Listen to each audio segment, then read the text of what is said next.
Madame la présidente, monsieur le garde des Sceaux, monsieur le rapporteur, mes chers collègues, une nouvelle loi est-elle vraiment nécessaire? Ces mots, vous l'aurez compris, ne sont pas les miens. Comme aujourd'hui, Simone Veil avait dû justifier de la nécessité de légiférer afin de dépénaliser l'avortement. Soyons fiers aujourd'hui de marcher dans ses pas.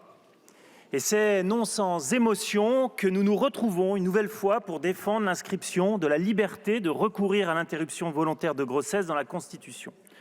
Je suis heureux pour toutes les femmes, mais aussi pour tous les hommes de ce pays que nous en débattions aujourd'hui. Mais quelle humilité cela impose, quelle dignité cela demande.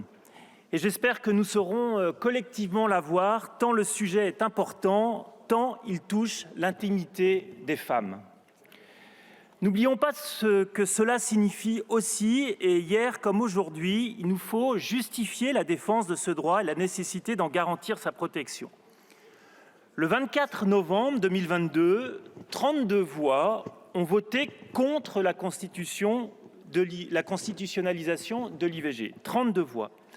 Sous couvert d'une soi-disant meilleure protection des femmes et de leurs intérêts, tous les arguments avancés n'ont en réalité que pour objet de limiter ce droit.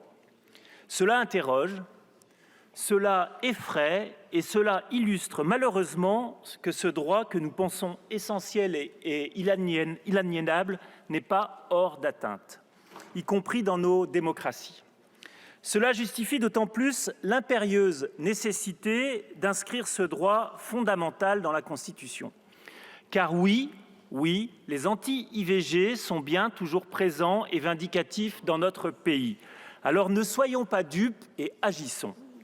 C'est ce que nous avons commencé à faire d'ailleurs, et je tiens à rendre hommage à tous les groupes parlementaires qui, collectivement, de façon transpartisane, ont fait que ce sujet arrive aujourd'hui sur la table. Le 24 novembre 2022, notre Assemblée adoptait à une large majorité transpartisane une proposition de loi constitutionnelle garantissant aux femmes l'effectivité de l'IVG ainsi que son égal accès. Le 1er février 2023, le Sénat adopte à son tour cette proposition de loi avec une nouvelle rédaction. Le texte qui nous est proposé aujourd'hui est le fruit d'un équilibre entre nos deux positions, retenant les mots « interruption volontaire de grossesse » afin de ne laisser substituer aucune ambiguïté, consacrant l'existence d'une liberté et reconnaissant le Parlement dans l'établissement des conditions dans lesquelles s'exerce cette liberté garantie par la Constitution. L'arrivée sur nos bancs de ce projet de loi constitutionnelle est le véhicule législatif que nous attendions.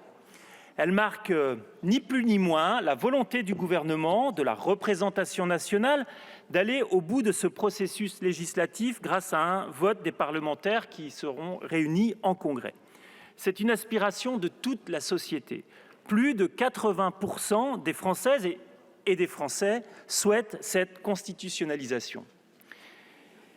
Alors si Simone Veil avait malheureusement dû s'excuser d'être une femme devant une assemblée presque exclusivement composée d'hommes, je ne m'excuserai pas aujourd'hui d'être un homme défendant la liberté de recourir à l'IVG. D'une part parce que c'est un honneur de le faire devant de très nombreuses femmes désormais assises dans cet hémicycle, et vous l'avez rappelé, Madame Berger, c'était impossible il y a 50 ans. D'autre part parce que je suis convaincu que les hommes doivent aussi se saisir de ce sujet et de tous les sujets d'égalité entre les femmes et les hommes. Et s'inspirant de l'histoire de Marie-Louise Giraud, une des dernières femmes guillotinées, en France pour avoir été une faiseuse d'anges, Claude Chabrol avait réalisé en 1988 un film magnifique, Une affaire de femme. Aujourd'hui, nous pouvons dire que ce n'est pas seulement une affaire de femmes, ni même une affaire de genre, mais bien une affaire de société. Je crois fermement qu'il est de notre rôle de législateur, mais avant tout de citoyens et de citoyennes, de nous prononcer résolument pour la constitutionnalisation de l'IVG. Il en va de notre responsabilité et de notre devoir de protéger la liberté, demain de nos filles et de nos petites filles à disposer de leur corps. Poursuivant les propos de Simone Veil, je vous rappellerai à mon tour qu'aucune femme ne recourt de gaieté de cœur à l'avortement. Et croyez bien que sur ce point, je pense que rien n'a changé. Mais jamais aucun jugement ne doit être porté sur les raisons qui peuvent la pousser à y recourir. Et l'onde de choc provoquée par la décision historique de la Cour suprême américaine bouleverse nos convictions et brise le mouvement que l'on croyait continu des progrès du droit des femmes à disposer de leur corps. Nous devons nous interroger sur notre capacité à anticiper de tels revers en Europe et en France. Son inscription dans notre norme suprême lui offrira la protection la plus forte qui soit. Elle rendra autrement plus difficile les velléités de certains de la remettre en cause par la loi. Parce que oui, quand nous inscrivons une liberté dans la Constitution, nous le faisons pour l'avenir, comme vous l'avez dit, monsieur le garde des Sceaux. Monsieur Larcher, président du Sénat, je m'adresse à vous. Oui, la Constitution n'est pas un catalogue de droits sociaux et sociétaux. Vous avez raison. Mais la Constitution est bien une définition de droits fondamentaux qu'elle protège.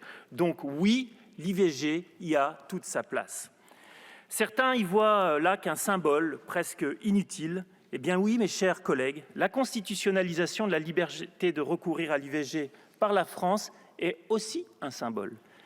Ne nous cachons pas là-dessus. Plus encore, nous sommes fiers de ce symbole.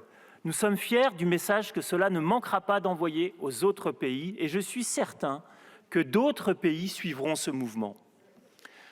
Parce qu'il y a bien un moment pour lui rendre hommage, c'est celui-ci. J'ai ouvert mon propos avec les mots de Simone Veil et je les terminerai également avec les siens.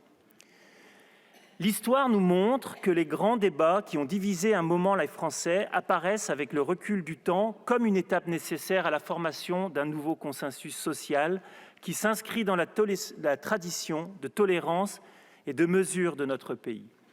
Alors, en mémoire de Simone Veil, en mémoire de nos grands-mères et de nos mères qui ont tant souffert de ne pas avoir ce droit, à qui la liberté de disposer de leur corps a tant manqué, et demain, pour garantir ce droit à nos filles et à nos petites filles, écrivons un nouveau chapitre dans l'histoire des droits des femmes, constitutionnalisons le droit à l'IVG. Je vous remercie.